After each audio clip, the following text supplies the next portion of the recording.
First episode में as you can सी हमने database से कनेक्टिविटी कर दिया है हमारे स्प्रिंग बूट एप्लीकेशन का, और इस वीडियो में हम मॉडल क्लास बनाएंगे for our ticket resolution system which we are creating for an internet service provider company. जैसे कि उस कंपनी के बहुत सारे कस्टमर्स होते हैं जो इंटरनेट यूज करते हैं, और जब भी कोई इश्यू आता है वो हमारा एप्लीकेशन यूज करके एक टिकट जनरेट कर सकते हैं, and then executives can resolve the ticket. So in this episode we will create a model class ticket and उसको हम JP annotation से configure करेंगे and will create the table in the database on the fly. So let's get started. So इस model package में I'll create a class. So मैं इसको plus sign पे click करूंगा.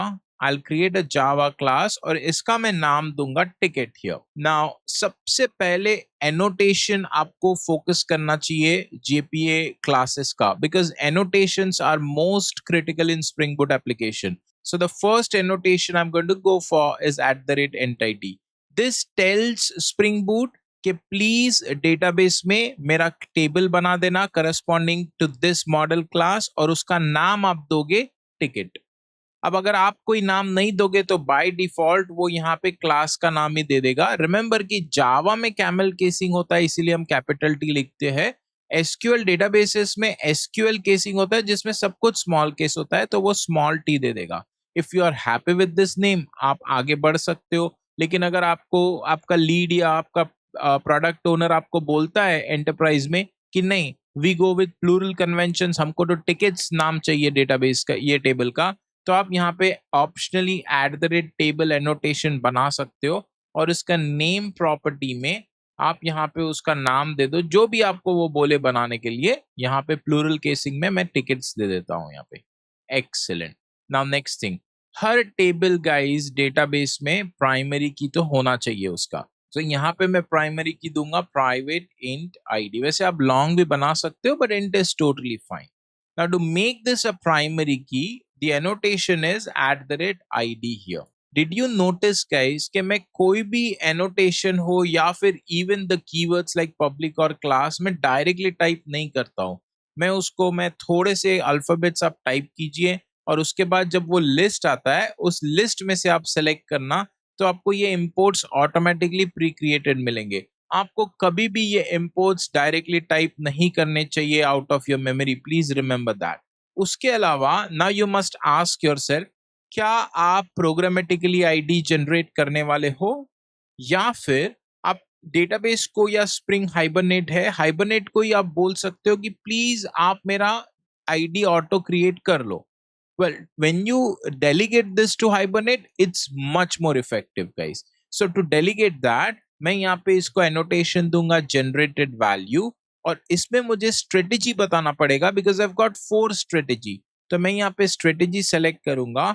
सबसे पहला strategy होता है auto strategy। ये generated type एक enum है, और उसका सबसे पहला strategy है auto strategy, which means that आप जब भी एक नया रो एंटर करोगे ऑटोमेटिकली वो आईडी को इंक्रीमेंट कर देगा। This is mostly database oriented automation, which means अगर आपके पास स्टूडेंट रिकॉर्ड है, सपोज स्टूडेंट टेबल है जिसमें आपके 10 रिकॉर्ड्स ऑलरेडी एंटर्ड है, तो 1 से लेकर 10 तक का आईडी तो आपका मिल गया। अब आप किसी और टेबल में अगर बनाते हो, एक रिकॉर्ड ऐड करते हो, इंसर्ट करते हो, तो वो उसको 1 नहीं देगा आईडी, वो उसको 11 देगा। वो डेटाबेस के कंप्लीट डेटाबेस के रोज को काउंट करके इंक्रीमेंट करता रहता है। तो बहुत सारे प्रोडक्ट ओनर्स का यूजुअली ये बोलना होता है कि हर टेबल का आईडी 1 से स्टार्ट करो, तो it's easy to maintain. Fair enough, right? तो यहाँ पे आपके पास ऑटो के बदले एक ऑप्शन है, आप आइडेंटिटी कर सकते हो यहाँ पर। वो फिर हर टेबल आपका 1 से स्टार्ट करेगा। Honestly speaking it doesn't matter to us as developer कि आप कौन सा स्ट्रेटेजी करते हो, as long as Hibernate generates the ID for us. हमको ऑटोमेटिकली नहीं जनरेट करना है because it has to be unique, उसका एल्गोरिथम सोफिस्टिकेटेड होना चाहिए। We don't actually try to reinvent the wheel as we call it, right? होता है automatically, उसको ऑटोमेटिकली करना चाहिए। नेक्स्ट टिकट में मैं यहाँ पे एक वेरिएबल ऐड करूंगा as a string which will be my subject, कि भाई आप अगर कोई टिकट या इशू रेज करते हो तो उसका सब्जेक्ट क्या है। I am happy with the name of the column as subject. So अगर आप नहीं हैं और आपको कुछ और देना है तो you can go with @column annotation, but मैं चाहता हूं कि ये नल नहीं हो, सब्जेक्ट तो मिलना ही चाहिए मेरे पास। तो मेरे पास दो ऑप्शन है, या तो मैं इसको नलेबल इक्वल्स टू फॉल्स कर दूं which is a more recommended वे, या फिर मैं at the rate not null annotation होता है वो, बट यू कैन सी के not null annotation is not automatically available for us. So in latest Spring Boot version, this is a proper way to work with it, nullable equals to false. अब क्या में जो issue है वो issue का complete हमको details लेना चाहिए, तो मैं यहाँ पे दे देता हूँ स्ट्रिंग इश्यू कंप्लीटली। अब बाय डिफॉल्ट जब ये डेटाबेस में सब्जेक्ट और इश्यू का एट्रीब्यूट बनेगा वो 255 कैरेक्टर लॉन्ग होगा, varchar डेटा टाइप होगा डीबी में और 255 कैरेक्टर्स। अब सब्जेक्ट के लिए तो 255 characters seems enough, but issue में काफी लोग काफी सारा कुछ भी लिख सकते हैं गाइस, तो 255 कैरेक्टर मुझे लगता है थोड़ा कम पड़ेगा, तो हमको उसको नंबर ऑफ कैरेक्टर्स का अलाउड साइज बढ़ाना चाहिए, मे बी 1000 कर देते हैं to be on the safer side.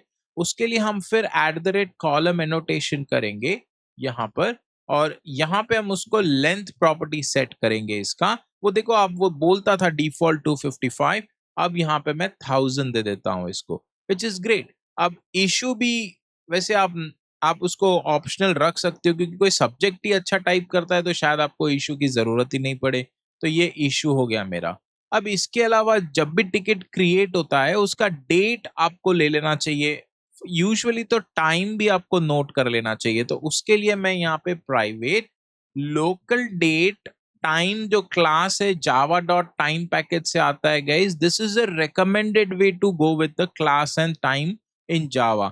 आप डेट क्लास यूज नहीं करना, बहुत सारे प्रोग्रामर्स मैंने देखा है जो डेट क्लास यूज करते हैं, that belongs to Java 7 या pre Java 8 times. Usually in latest projects local date local time और java.time package जो इंट्रोड्यूस हुआ था Java 8 से वही आपको यूज करना चाहिए, so please keep that in mind. तो यहाँ पे लोकल डेट टाइम ले लेते हैं, विल से क्रिएटेड एट यहाँ पर, ठीक है। अब आप प्रोग्रामेटिकली दे सकते हो, या फिर अगर आप चाहते हो कि स्प्रिंग खुद ही जब भी टिकट इश्यू हो रहा है वही दिन है वही टाइम है, हम क्यों जनरेट करें unnecessary, let this get auto generated, तो उसके लिए आपके पास एनोटेशन है यहाँ पर, but the best and easiest way and recommended way is आप यहाँ पे इसको लोकल डेट टाइम है ये क्लास में आपके पास एक प्रॉपर्टी है, आप देखिए इतना सब है, एक मेथड आपके पास होता है नाउ। नाउ मेथड आपको करंट डेट और टाइम दे देगा, so you can actually initialize it directly over here. So ये हो गया आपका क्रिएटेड एट फील्ड, एक्सीलेंट। अब उसके बाद क्या चाहिए, देखो हर टिकट का प्रायोरिटी होता है, कोई टिकट का यूजुअली या तो कलर कॉम्बिनेशंस प्रायोरिटी होते हैं, या फिर आप डायरेक्टली बोल दो लेस प्रायोरिटी मोर प्रायोरिटी और अर्जेंट प्रायोरिटी वाला, या लो मीडियम हाई प्रायोरिटी, तो वो इम्पोर्टेंट है। अब यहाँ पे अगर मैं स्ट्रिंग बनाता हूं प्रायोरिटी का तो ये गलत हो जाएगा, क्यों, बिकॉज मेरे पास फिक्स सेट ऑफ वैल्यूज है प्रायोरिटी के, मैं अपने प्रोडक्ट ओनर से पूछूंगा वो मेरे को बोलेगा या तो वैल्यू हाई हो सकता है इसका, या तो इसका वैल्यू हो सकता है लेट्स से मीडियम वैल्यू हो सकता है, या तो लो हो सकता है। जब भी कोई वेरिएबल का आपके पास फिक्स नंबर ऑफ वैल्यूज होता है आपको इनम बनाना चाहिए, डोंट मेक इट जनरलाइज। अगर आप जनरलाइज रखोगे तो कोई कुछ भी वैल्यू प्रायोरिटी का ऐड कर देगा, I will say priority very high. अब ऐसे करके ऐसे वैल्यू थोड़ी ना आप अटैच कर सकते हो, बिकॉज आपका प्रोग्राम तो ये तीन चीजें ही डिटेक्ट करता है ना, तो फिर आपको रोकना चाहिए किसी को भी असाइन करने से। तो इसके लिए हमको इनम बनाना चाहिए इसका। अब इनम या तो आप सेम क्लास में बना लो, या फिर रिकमेंडेड वे इज कि आप एक प्रॉपर इनम का पैकेज बनाओ और उसके अंदर सारे इनम्स जाने चाहिए आपके। तो फिर ये टीआरएस को सेलेक्ट करके मैं फिर से एक पैकेज बनाता हूं, I call this as enums. Enum नहीं करना, वो पैकेज ऑलरेडी बना हुआ होता है, इनम्स देंगे वहां पर। और इनम्स के अंदर सबसे पहले हम जावा क्लास और यहां से देखिए इनम सेलेक्ट कर लेंगे और इसको बोलेंगे प्रायोरिटी। अब यूजुअली या तो प्रायोरिटी आप बोलिए या फिर ticket priority, so ticket priority goes better, because हो सकता है प्रायोरिटी नाम का इनम ऑलरेडी स्प्रिंग में बना हुआ हो, फिर वो पैकेज इंपोर्ट करने में ना थोड़ा सा इश्यू हो जाता है। सो आई गो विद टिकट प्रायोरिटी। अब कितने वैल्यूज थे जो हमने डिस्कस किए जो इसमें जा सकते हैं, ये 3 वैल्यूज यूजुअली डेवलपर्स डिसाइड नहीं करते हैं, ये प्रोडक्ट ओनर के पास से आता है, तो ये आप ध्यान रखिएगा। तो इसमें कॉमा दे देंगे आप, मीडियम हो गया और लो, यहाँ पे जितने वैल्यूज वो दे आपको फिक्स्ड वैल्यूज वो आपको सिर्फ यहाँ पे लिखना है। देख गाइस कितना सिंपल है ये। और फिर अब ये टिकट प्रायोरिटी का जो इनम है उसको आप यहाँ पे स्ट्रिंग के बदले कर लेंगे। Let's import this also. तो ये हो गया हमारा टिकट प्रायोरिटी। अब डेटाबेस में आप चाहते हो कि ये स्ट्रिंग ही रहे। देखिए ये तो जावा वाला इनम है ना, डेटाबेस इनम नहीं समझता है, तो आप चाहते हो कि वो स्ट्रिंग ही रहे, तो इसके लिए आपको एक एनोटेशन देना चाहिए एन्यूमरेटेड, और यहां पर आप उसको बोलेंगे इनम टाइप स्ट्रिंग। अब एक और ऑप्शन है आपके पास, अगर आप ऑर्डिनल जाते हो, यहाँ पे ऑर्डिनल में डेटाबेस में वो ये स्ट्रिंग नहीं सेव करेगा, वो फर्स्ट वैल्यू जो भी आपका इनम है यहाँ पे फर्स्ट है वैल्यू, उसको वो 0 लिखेगा, इसको 1, इसको 2 लिखेगा। तो अगर आप चाहते हो कि 0 1 2 लिखे डेटाबेस में तो फेयर इनफ आप ऑर्डिनल दे दो वहां पे, या फिर आप ये नहीं दोगे तो वो बाय डिफॉल्ट ऑर्डिनल ही लेता है। लेकिन आई बिलीव कि string is much much better और safer way to go with when it comes to enum here. Okay, तो ये हो गया हमारा प्रायोरिटी। अब स्टेटस भी होना चाहिए ना गाइज, अगर टिकट ओपन हुआ है, it is already been looked at, या फिर we are working on it and then the ticket gets closed, so open closed and ये इन प्रोग्रेस ऐसे कुछ होना चाहिए। तो इसके लिए भी हम enum बनाते हैं because limited set of values है। तो enum में जाएंगे, will just click on plus, will go with Java class, select enum and we'll call this as ticket status over here. Now the values, let's say for me are, first I would go with open, ticket open है, ticket in process, all right, और फिर we have closed the ticket यहाँ पे, nice, या closed sort of, great। अब ये ticket status को लेकर यहाँ पे हम एक वेरिएबल फिर से बना लेते हैं, ticket status, let's import this and we call this as a status over here, या फिर status के बदले it's better you go with ticket status complete name here, alright। यहाँ पे भी वैसे आप ticket priority पूरा लिख सकते हो, which is a better way of writing rather than just priority। तो ये हो गया हमारा status। again enumerated type as string is always recommended, तो यहाँ पे हमने दे दिया है।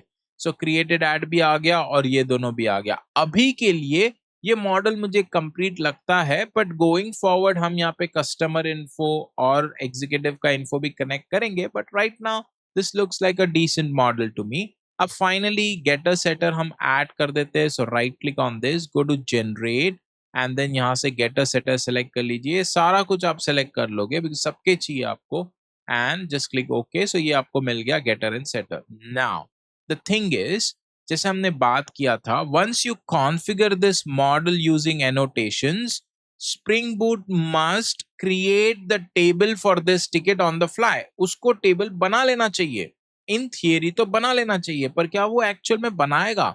अभी तो नहीं बनाएगा गाइस। कैसे पता चलेगा? अगर मैं ये प्रोजेक्ट को रीलोड करूं यहाँ पर, तो आप देखना ध्यान से। अब सबसे पहले तो ये कंपाइल होना चाहिए, ये चलना चाहिए प्रोजेक्ट, सो दैट हमको ये समझ आएगा कि हमने जो भी किया है स्प्रिंग अंडरस्टैंड्स दैट।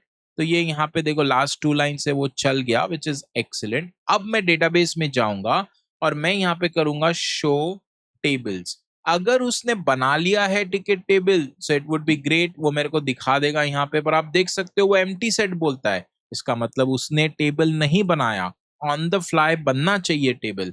इस ये क्यों नहीं हुआ?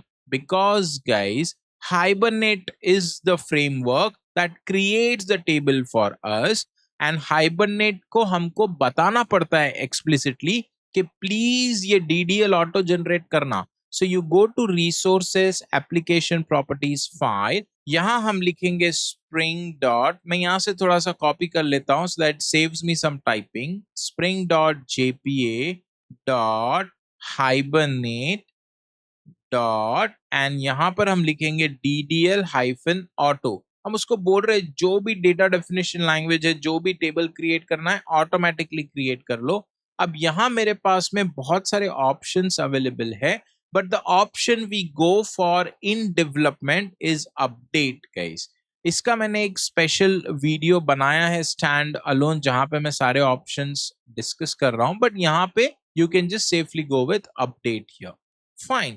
अब इसको अगर हम फिर से रीलोड करते हैं कॉन्टेक्स्ट हमारा जो टर्मिनल में हमारा प्रोजेक्ट स्टार्ट है, इसको मैं अगर रीलोड करता हूं तो सबसे पहले वो लास्ट के जो 2 लाइन्स है जिसमें Tomcat works on 8080 port number and then project started ये आने चाहिए। एंड अब हम डेटाबेस में चेक करते हैं क्योंकि इसके पहले तो शो टेबल्स में एम्प्टी सेट बताया। अब अगर हम इसको शो टेबल्स करते हैं तो गाइस देखिए उसने टिकट्स यहाँ पे बताया एंड टू कंफर्म इट के सारे कॉलम्स है टिकट्स में, you can just describe tickets and well I think it's a typo, sorry. And यहाँ पे आप देख सकते हो कि proper enum values as a string वो सेव करेगा यहाँ पे दोनों में, और varchar 1000 लिखा है उसने इशू का एंड वो date and time data type उसने ऑटोमेटिकली ले लिया and our primary key is auto incremental over here. This is a proper model that we create in any enterprise project, guys. Great. So that is what we wanted to do in this particular episode. Once you have learned how to write annotations and how you can create the model on the fly in the database, after this now you are ready, you're set to create REST APIs जो हम हमारे next episode में करेंगे. I will see you then. Thank you very much.